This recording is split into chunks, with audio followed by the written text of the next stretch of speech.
WBSSC group C group ডিতে profit loss কিন্তু একটা বিরাট ফ্যাক্টর, যেখান থেকে আমি তোমাকে বলছি মিনিমাম 3 থেকে 4টে প্রশ্ন কিন্তু তোমরা দেখতে পাবে। তো এইরকম প্রশ্ন, যে প্রশ্ন করতে একদম সময় লাগে না, অনেকে অনেক সময় নিয়ে বলবে একজন ব্যবসায়ী 9,000 টাকা দিয়ে একটা ওয়াশিং মেশিন কিনেছে, তিনি 10% ছাড় দেওয়ার পরও 10% লাভ করেছেন, তাহলে ধার্য মূল্য কত? স্যার অঙ্কটা শুরু করবো কোত্থেকে? অঙ্কটা ধরবো হচ্ছে 9,000 থেকে। 9,000 থেকে তুমি লিখলে এটা কি ছিল? এটা ছিল ক্রয় মূল্য।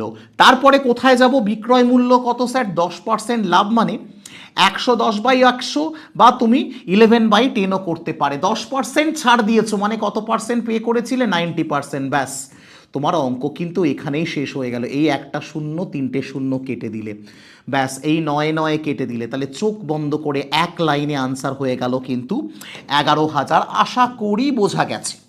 তো এই রকম জিনিস যদি শিখতে চাও, এই রকম প্রচুর অঙ্ক করতে চাও, তুমি সুপার পাস লাইভেও জয়েন করতে পারো, অথবা তুমি আমাদের ইউটিউবে ডেইলি সেশন দেখো। ডেইলি সেশনে এরকম প্রচুর অঙ্ক রোজ হয়েছে, রেকর্ড পড়ে আছে, লাইভ হচ্ছে, এবং একটা ভিডিওতে অলরেডি আছে যেখানে কমপ্লিট সিলেবাস কমপ্লিট একটা ভিডিওতে। দেখা হচ্ছে, ভালো থেকো, জয় হিন্দ।